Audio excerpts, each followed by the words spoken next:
Hi, I'm Josh Block, host of Uncover Escaping Nexium from CBC Podcasts.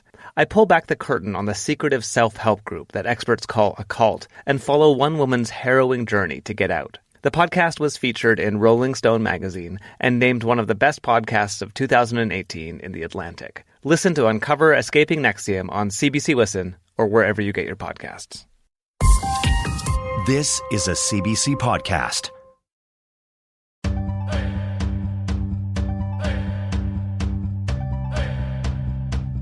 This is Unreserved on CBC Radio 1. I'm Phelan Johnson. The year is finally coming to a close, and it has felt like the longest one of all time. And although it was a hard year in many ways, it was a banner year for many Indigenous actors, musicians, and politicians, whether it's receiving an award for their work. I am a storyteller, and this is the contribution I can make. Or celebrating a big achievement early in their lives. It's been absolutely crazy for the last month or so, in a good way. Or much later in life. I wanted to go back to school. I wanted to go to complete my education. There were many big changes, all in the middle of a global pandemic. Today on Unreserved, we revisit some of those stories to celebrate the class of 2020. 2020 was a year of big changes for me as well. I took on hosting this show. It's almost been half a year, and time has really flown. I remember when I found out that I got the gig, I was buying pajamas, the official outfit and uniform of 2020, when the call came in, and I yelled into my phone, "What?" And then there were a few other choice words that I won't share here. I then went and I grabbed a second pair of PJs. A celebration gift to myself. And every time I put on those PJs, I think of that day. It was a good moment. Another great moment was earlier this season, when I got a chance to speak with actor Lauren Cardinal, who won the imaginative August Schellenberg Award of Excellence. The award recognizes the work of an Indigenous actor whose work celebrates the spirit and commitment that Schellenberg showed over the course of his career. One of Lauren's most recognizable roles is Sergeant Davis Quinton from the hit TV show Corner Gas. I asked him if he thought taking on the role of Davis changed the course of his career. It did. It did in the fact that it's just national recognition, and from all people. They just really like Davis, and Davis is basically my version of a pachinko clown. That's how I approached him. Was everything was exciting to him. Everything was new and fresh. So that's why he gets so excited all the time, because he's actually excited. He loves it totally. He's never halfway with anything. He's all in or nothing. And I mean, what a gift to be able to play like a funny Indigenous character, right? Because frequently, it can be a lot of the same note, I think, for some Indigenous actors. So to be able to play, a lovable clown and just live in that world of comedy for, all of those seasons. And still even now, because you're doing the animated show, right? Yeah, and I love physical comedy, so I was able to bring those chops in as well with that innocence. So, yeah, I was throwing stuff in there, and they were kind of like, okay, slow it down there, Turbo, easy. But then I can do this, then I can do this. And they're like, okay. I'm like that if anyone gives me a prop. It's all over. Yeah. Oh, yeah. Got to find out what it does. Yeah. One of my favorite episodes was Security Cam, when I got to play with my taser. Oh, yeah. Yeah, and I got the police shield as well. So I'm going like, how can I have fun with this? And I tried dropping my hat, and I bend over and getting myself in the throat with the police shield all the time. And then trying to get into the car with the police shield while I'm in. So I ended up sealing myself in. I had to get my props guy to help me get out. I'm behind the wheel, behind the glass, in the driver's seat, going, okay, this is fun, but I'm getting claustrophobic now. That's great. It's one of the things that you're blessed with incredible writers. We had some of the best comedy writers in Canada working on that show, so we didn't have to do any improvising or anything like that. It was all scripted, and we just stuck to the script. And we made choices of not to bring up the Indigenous background of Davis. He is what he is. The only time we did do it was the Grey Cup episode, where Davis leaves the tickets for the Grey Cup somewhere, and they're at the game, and he can't find them and stuff. And my partner Tara says, maybe they're in a glove box. And he says, no, because they're for gloves. They're not there. He says, and I said, well, I'm just go over there and get some off that person over there. And Terry's going, no, you can't do that. You can't go scalp tickets. You can't do that. And I look at her and I go, why? Because I'm a Cree man? And she goes, no, because you're a cop and it's illegal. And I went, oh, yeah.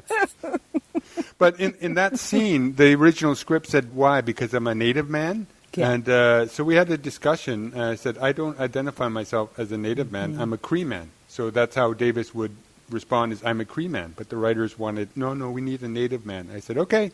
So every take we did, I said Cree man. The producers come up to me and say, okay, let's just give them one just so they have it in the can and the writers will be happy. I said, oh, sure, yeah, okay, let's do it again. Cree man. I just would not budge on that. And they went, because I know if I did it once, they would use that one. Mm-hmm. So I didn't give them any option, and I explained. I said, this is how I view myself, and this is how Davis would view himself. He doesn't say he's a Native man. He says he's Cree, like his background, his heritage. In one of the episodes, they wanted me to say the Eskimo debate came up, and I said, I'm not saying Eskimo. So, again, I had to, defend my stand because I didn't want...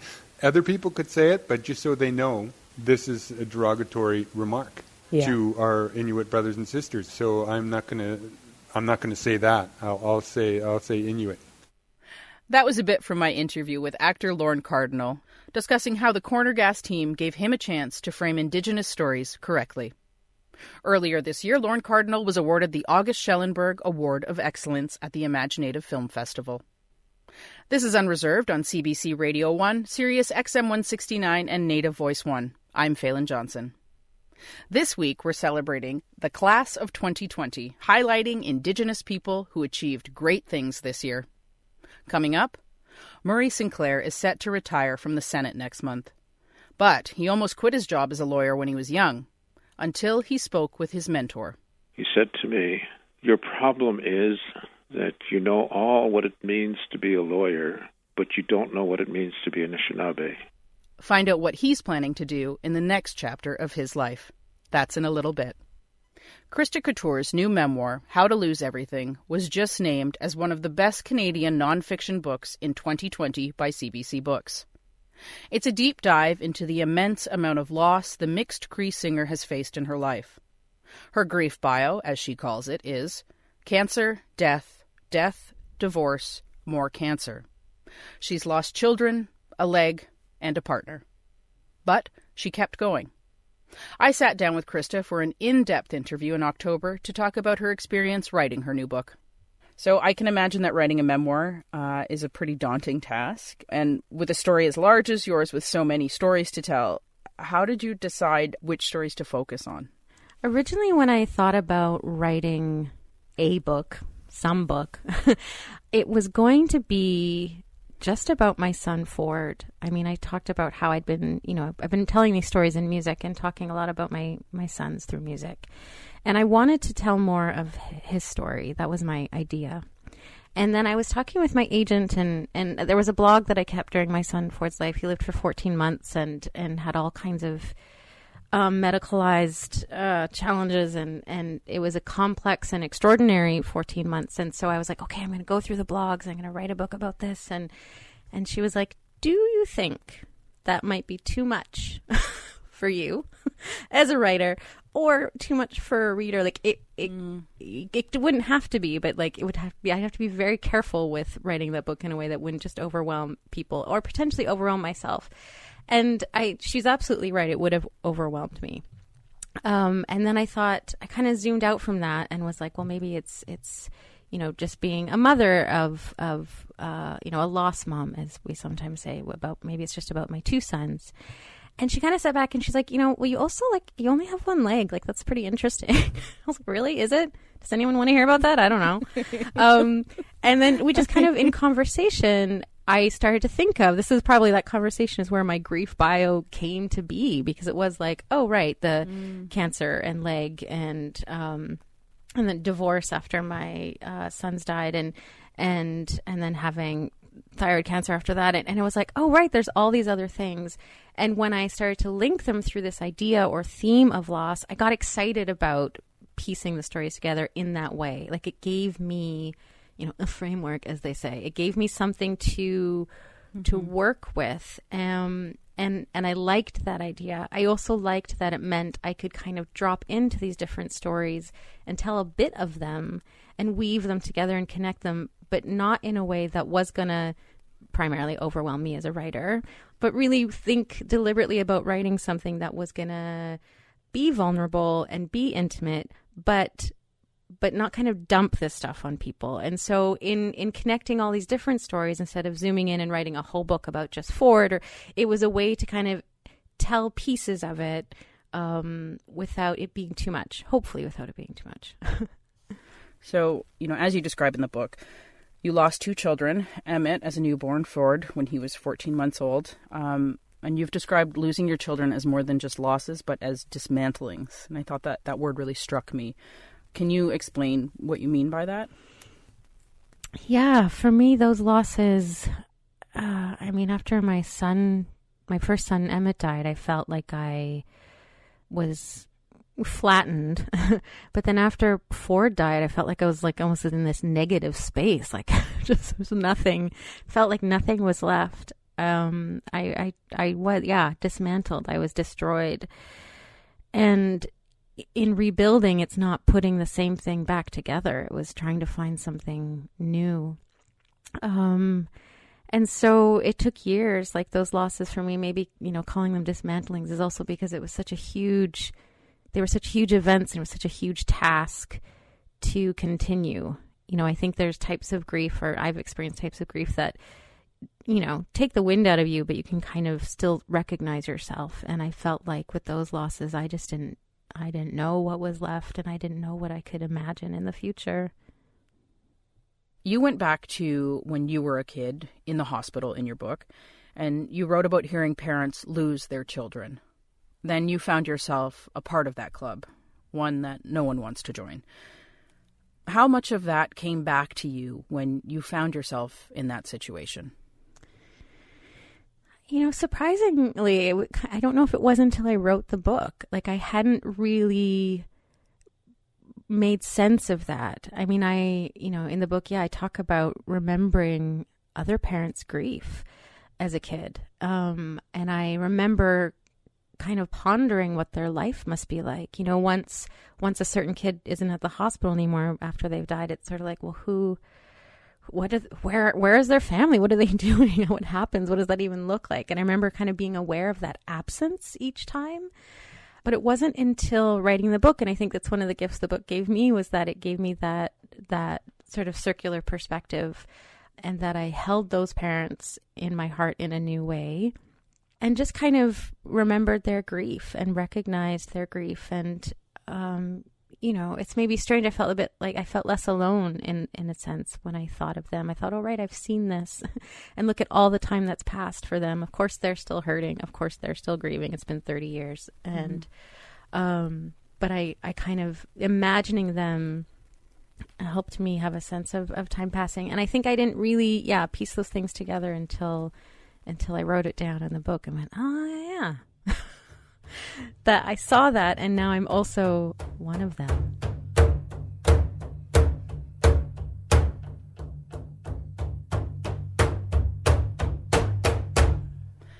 This is Unreserved on CBC Radio 1, Sirius XM 169, and Native Voice 1. I'm Phelan Johnson.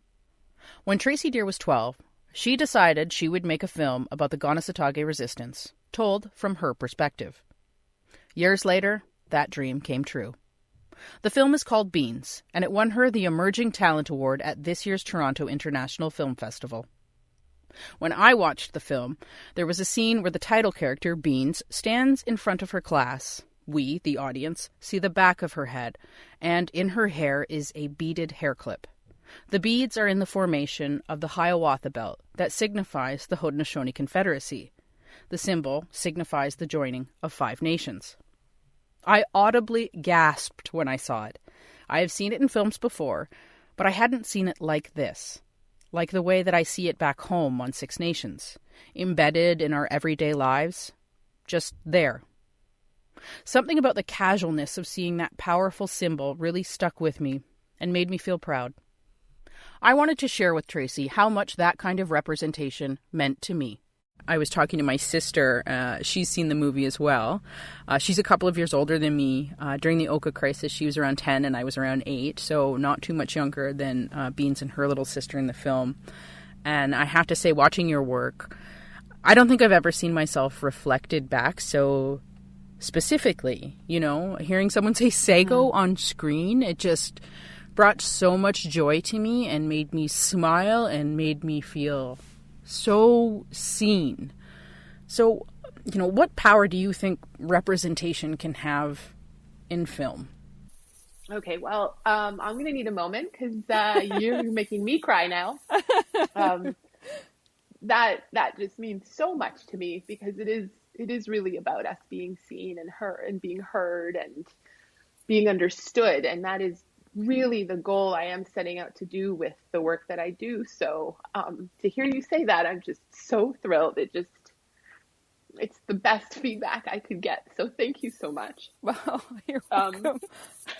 We're just going to be both here weeping for a while. Just a couple of tough Mohawk chicks weeping. I do think representation is so, so important. And as you just said, growing up, I did not see us. And, that has an effect. I felt invisible. I felt unimportant. Our television screens and our movie screens, they're not just for entertainment. They're not just places to zone out. We learn about the world through what we see. And if we do not see ourselves, then the message is we are not a part of the world. And for little kids, that message is so destructive. So I want to be a part of changing that. And that is what I can do. That is my superpower. I am a storyteller, and this is the contribution I can make. I want our kids to see themselves. I want them to know that they are a part of this big world and their dreams are important and their voices are important. And to just, I want our people to thrive, and this is one way that I can hopefully, help to make that happen. That was Tracy Deer talking about her film Beans. Tracy won the Emerging Talent Award at this year's Toronto International Film Festival.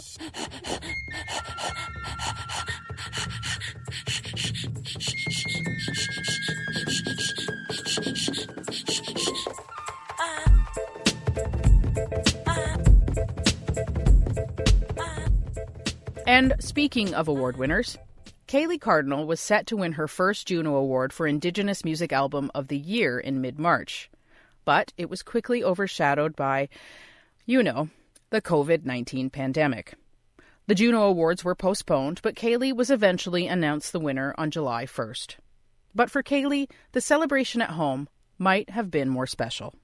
What I kind of liked about there's a silver lining to not being able to go across the stage and receive the award, and it's that I got to sit with my family, and my son was there, and my two best friends, and find out that I won the award with them. So that was pretty incredible, and I don't know, I don't know if I would have wanted to trade that for anything, because it's my first nomination, my first ever Juno, and the thing that I've dreamt about since I was a little girl.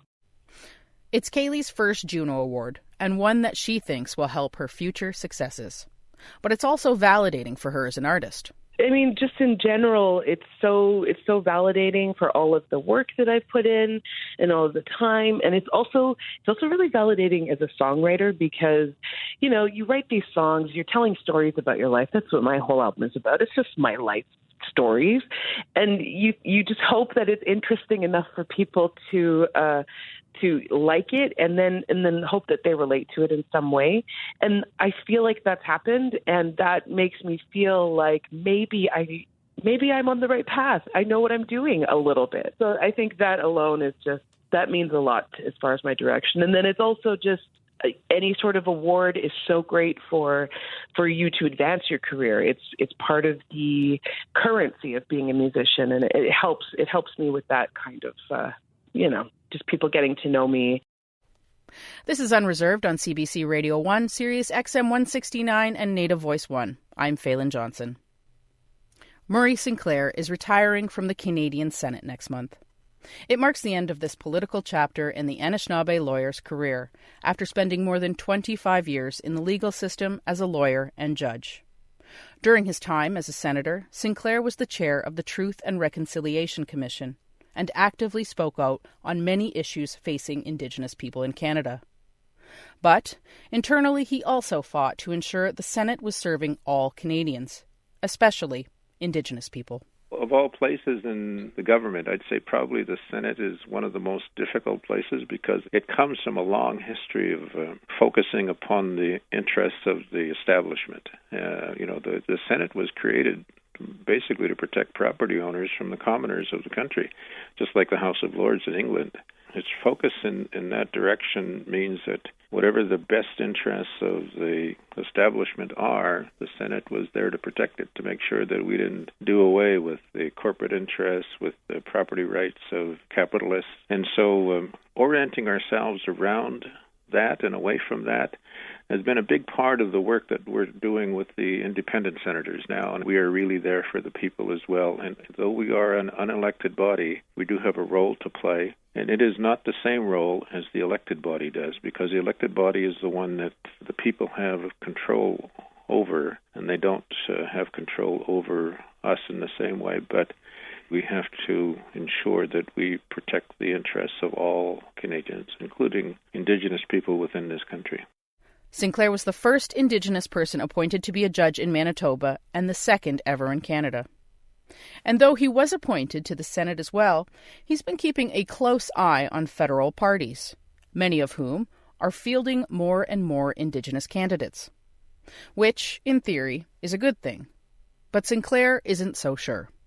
The fact that the political parties, which are still in control of the process, are running more and more Indigenous candidates is very similar to the experience of political parties running more and more female candidates. Essentially, they become sacrificial lambs. I think initially that's the way it's being treated. So they'll pick a riding in which they say, well, we can't get a good business guy to run here, so let's pick a visible minority, or let's pick a woman. We'll nominate him or her, and then we'll be able to say that, we're upholding our responsibility here by trying to show that we are able to attract those kind of candidates, that we do represent those interests, when in reality there's no hope in hell of that person ever winning that riding. Becoming the sacrificial lamb may be a starting point, but it's when they start selecting candidates based upon ability to reflect those varied interests, including women's interests or Indigenous interests, and succeed, that I think we will be effectively changing. Sinclair is retiring from the Senate to focus on writing his memoir. After he suffered a mini-stroke, he realized he might not be around to tell stories and answer questions for his granddaughter. So, he's hoping to finish his book so she'll have them. He also plans to mentor young Indigenous lawyers. He wants to help guide them like his mentors did him. The fact that we have so many more of our youth who are going to university, who are getting degrees, who are becoming career-oriented professionals, and who are able to combine that Western education also with the knowledge of their traditional ancestry, their roots, their ceremonies. They are able to mix all of that into the way that they approach their work. I remember at one point in my career, early on, after I graduated from law school, I wanted to quit law because I was so frustrated at the way the court system was functioning. And an elder by the name of Angus Merrick, who many, many people know, at the time, when I went to see him and told him of my frustration and my decision to leave law, he said to me, "Your problem is that you know all what it means to be a lawyer, but you don't know what it means to be Anishinaabe. You have to learn what it means to be Anishinaabe." And that's what our young people today are starting university with, some knowledge of what it means to be Anishinaabe or Cree or Mohawk. Or they have that knowledge because more and more of that kind of information is there. We wish Murray Sinclair all the best as he moves into the next phase of his life.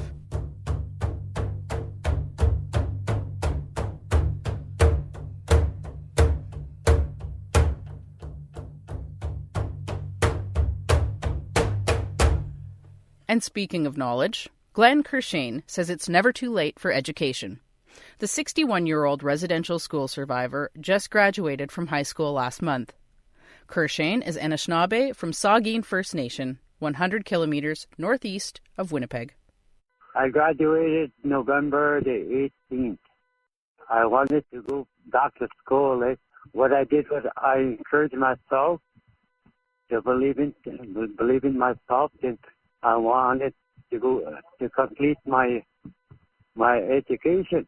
So I did graduate, and I'm so happy about that. I encourage myself to keep going, and I will never give up.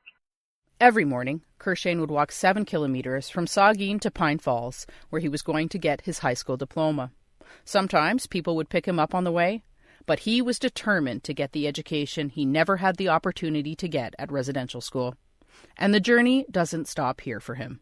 Because I'm going to keep learning. Then I'll be going to university, prove to the world. If I can do it, anybody can do it. Thanks to Leonard Monkman from CBC Indigenous for sharing that story with us. This is Unreserved on CBC Radio 1, Sirius XM 169 and Native Voice 1. I'm Phelan Johnson. Today on the show, we're celebrating the class of 2020, Indigenous people who had a big year despite the pandemic. 2020 marked a major step in the music career of Matthew Monias. Monias is also known as Matt Mac, and he released his first studio album this year. Matt Mac is blind, but he's still got a big artistic vision. The rapper from Garden Hill First Nation visited with us last month to talk about his sudden success and how it's just the beginning. My name is Matthew Monias, also known as Matt Mac. I am a blind recording artist and music producer from Garden Hill First Nation. So I've been singing for a long time. I'm 20 years old now, and I've been at this for, 17 of my 20 years of life. I enjoyed singing gospel music as a kid. For me, it was definitely a chance to develop my voice at such a young age, and I loved it. Growing up as a blind person in the reserve is quite interesting. I remember around 7 or 8, that's when I'd realized that I couldn't see, and that really kind of affected my ability to sing and affected my ability to do a lot of the things, because I was just so overwhelmed with sadness and depression, basically. Depression hit me at such a young age. So that was kind of like one of the things that really stopped me from doing music for a couple of years.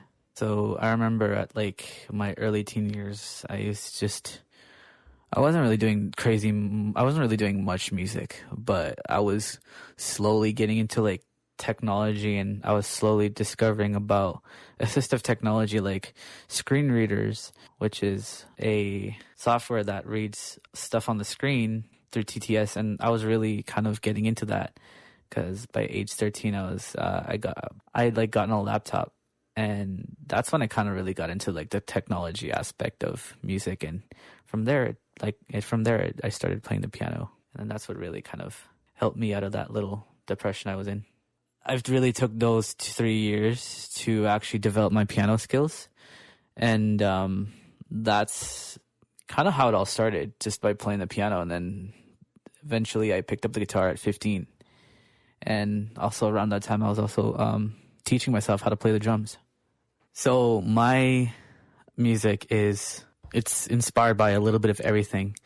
I obviously grew up listening to gospel from my mom, rock and rap from my siblings. My music has so much inspiration to it. The vocal is so pop, but it's it has trap-driven beats. So I feel like that has that has a sound to it. A lot of it I do it on my own, right from the beat up to the vocal recording, lyrics, and vocal mixing down to the final vocal mix and the final song mix. For me, when it comes to music, I feel like it's my most creative process, and it's also a way for me to express more. The video for Paradise dropped, I think a month ago now. And ever since then, there's just been so much attention to the song, and it's been doing crazy numbers I've never thought I would imagine so soon, especially if it's my debut single. Paradise has been getting air radio play across Canada. And a lot of people have been just coming up to me and be like, hey, I really like your song. And I've just been getting so much like support. So it's been absolutely crazy for the last month or so, in a good way. Knowing that people are inspired because of my story, knowing that they feel encouraged a certain way, or I've had several people tell me that I inspired them to start picking up on an instrument, and just that alone made me feel accomplished. I'm like, I just want to serve as that person to inspire somebody. If you feel like if you're like struggling with a disability, for me, it took so much time, but eventually I got to where I want to be, and I'm still like, obviously I'm not saying like I've like made it or something like that, but I'm at that place where like I can accomplish my dreams and get stuff done and have some success, and that requires a lot of time, patience, and effort. If you're struggling with your own disability, my message to you is just don't give up. Eventually you'll get that place where you'll find your passion or whatever you like to do, or find something that'll help you cope with whatever it is that you're dealing with. Whoever's dealing with a disability can overcome that. So the album is going to be called 2020, and it's going to have 8 songs. The album will come out on November 20th. Paradise is going to be a part of that album. It definitely deals with my life right now, and it's just a way for people to get to know me just a little bit better, and as to like what I deal with. Hi, I'm Josh Block, host of Uncover Escaping Nexium from CBC Podcasts. I pull back the curtain on the secretive self-help group that experts call a cult and follow one woman's harrowing journey to get out. The podcast was featured in Rolling Stone magazine and named one of the best podcasts of 2018 in The Atlantic. Listen to Uncover Escaping Nexium on CBC Listen or wherever you get your podcasts. Hi, I'm Michelle Shepard, host of Uncover Sharmini from CBC Podcasts. In 1999, 15-year-old Sharmini Anandavale disappeared on her way to a job that police believed didn't exist. 4 months later, her remains were found in a wooded ravine. I revisit the case that has stayed with me for over 20 years, ever since I first covered it as a cub crime reporter for the Toronto Star. You can find Uncover Sharmini on CBC Listen or on your favorite podcast app. This is Unreserved on CBC Radio 1, Sirius XM 169, and Native Voice 1. I'm Phelan Johnson. The whole year was drastically shaped by COVID-19, and whole communities of Indigenous people took to online platforms to dance in jingle dresses. The jingle dress was created just over 100 years ago during a different pandemic, the Spanish flu. The dress was created as a healing practice by Ojibwe people. University of Minnesota professor Brenda Child researched the jingle dress and its past, and how it continues to shape the future of Indigenous people. Many people can only see Indigenous people as historic peoples. I know we have that problem in the United States. We're sort of viewed as always in terms of the past.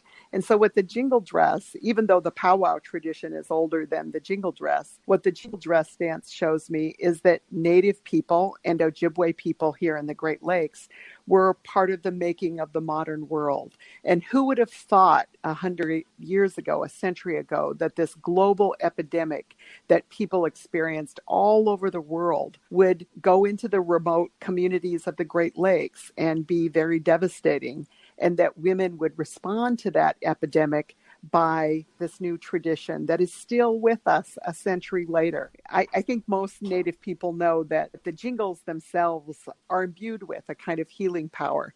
Ojibwe people think of spiritual power as being passed through the air, and so sound is very important in that worldview. And so if you've ever been to a powwow and you've had the wonderful experience of listening to many jingle dress dancers dancing together, you know, it's a really interesting sound in that it's a tinkling sound, but some people have described it as almost being like a summer rain or evoking sounds of a rainfall. What we learned this past year, my students and I at the University of Minnesota were putting together an exhibit for the Mille Lacs Indian Museum, thinking about it being the 100th anniversary of the jingle dress dance tradition. And we had an opportunity to look at dresses through the decades. And so from the 20s, the 30s, the 40s, 50s, and more recent years. And what we found is that the jingles over the years were made of different materials. The classic Copenhagen snuff can lid, and that has been a consistent material that Ojibwe people have used to make jingles.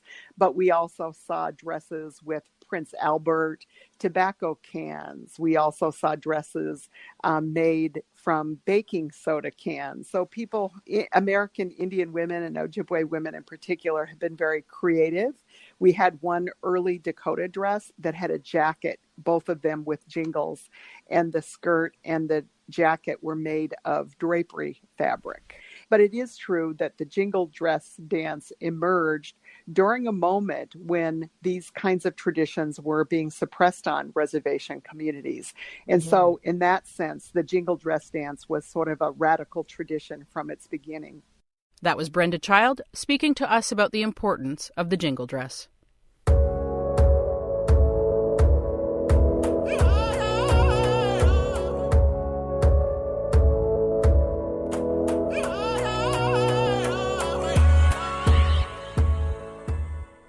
William Prince somehow found time to release 2 albums in 2020. Well, his most recent album, Gospel First Nation, is mostly covers, but still 2 albums, when most of us were doing nothing but sitting in our pajamas. Back in March, Prince came on the show for an extended interview about his first release of 2020, Reliever. Prince talked about the album being an ode to his father, but there were also hints that gospel was on his mind for his next project. It's kind of tough. I've tried to incorporate elements of my gospel traditional upbringing, but you can scare people away with that of all varieties. And it's just like, I am first and foremost a sinner and in no way perfect. I believe in spirit. I believe in the cosmos and the great universe and the energy that is neither created nor destroyed, and that we carry on in some form or another. So there's an antiquity I find within gospel music that'll always resonate with me in terms of structure, in terms of tradition. It's about, you can't fake your accent, I say. You grow up listening to these old staples, Hank Williams and my dad's old baseball music, playing in Poplarfield and playing in Petersfield, and all these, as a young man, listening to CCR. Who would have thought that his taste from there would shape and make a career for me today, long after he's, departed, and still helping me with all the things he's instilled. And so I think of my dad, if he gets to exist now in a place of peace, out of his mortal coil, away from his sick human body, and he's floating, bumping around the Milky Way or whatever grand, vast openness there is there, I hope he's not staring into a little TV wondering if his family's still okay at Costco, or, are you all right getting gas, or all these things. It's like, I'm letting go of that. I love my dad. He means and meant the world to me. I think I've stated that over the course of 2 records. I'm ready to depart from it. It doesn't make him any less meaningful. His influence, his life, his teachings will always be a part of who I am.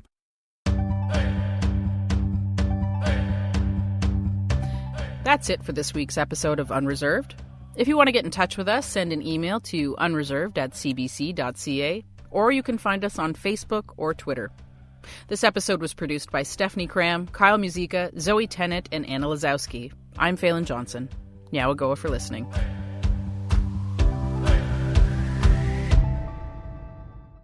For more CBC podcasts, go to cbc.ca/podcasts.